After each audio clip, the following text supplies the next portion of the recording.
Bonsoir à toutes et à tous, chers élèves.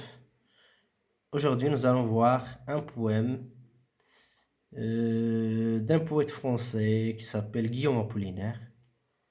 Le poème fait partie de la poésie, le contraire de la prose. Alors, pour quelques informations sur le lexique de la poésie, alors nous avons dit la poésie est le contraire de la prose. Un poème fait partie de la poésie. Le contraire d'un poème de la prose, il s'agit d'un texte. Le poème, tout simplement, contient un ensemble de vers. Alors, le vers, l'équivalent du vers, dans un texte, une phrase.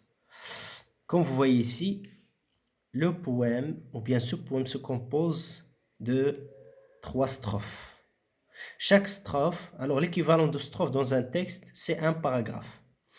Voilà, chaque strophe contient combien de vers? 4 vers. Il s'agit, alors, la strophe qui contient 4 vers s'appelle un quatrain. 3 vers intercés, 2 vers indistiques, etc.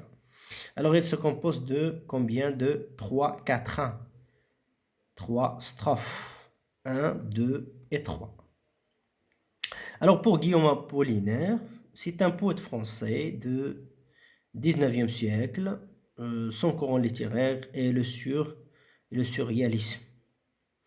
Alors, je vais vous lire ce poème. Saltimbanque. Alors, le titre, c'est Saltimbanque. Saltimbanque. Ça veut dire quoi, Saltimbanque? Ici, donc, Saltimbanque est un artiste, regardez. Saltimbanque, la définition, est un artiste de spectacle de rue, spectacle vivant. Elle fait toutes sortes de tours et joue de l'étonnement pour amuser le public dans les foires. Voilà, donc qu'est-ce que ça veut dire un saltimbanque. Alors, comme vous savez que la lecture d'un poème, ce n'est pas bien sûr la lecture d'un texte. Il faut respecter la ponctuation, il y a le rythme, donc une voix rythmique, musicalité, une certaine musicalité, une tonalité dans la voix, un débit qui respecte bien sûr la ponctuation, les émotions, beaucoup d'émotions, de sentiments, etc., etc. Alors, je vais vous lire ce poème. Saltimbanque. Dans la plaine, les baladins s'éloignent au long des jardins.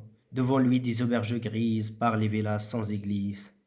Et les enfants s'en vont devant, les autres suivent en vérivant. Chacun fruitier se résigne quand de très loin lui font signe. Elles ont du poireau carré, des tambours, des cerceaux dorés.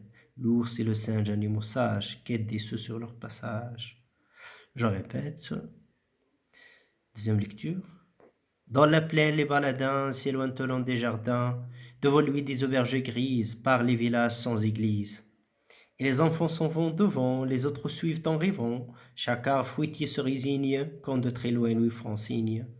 Ils ont du poireau carré, des tambours, des cerceaux dorés. L'ours et le singe, animaux sages, quêtent des sceaux sur leur passage. Troisième lecture.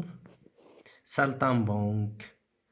Dans la plaine, les baladins s'éloignent au long des jardins. Devant lui, des auberges grises, par les villas sans église. Et les enfants s'en vont devant, les autres suivent en rêvant. Chacun fruitier se résigne quand de très loin lui font signe. Ils ont du poireau carré, des tambours, des cerceaux dorés. L'ours et le singe, animaux sages, quêtent des ceux sur leur passage. Voilà, donc c'est tout pour aujourd'hui. Je vous souhaite une agréable lecture et au revoir.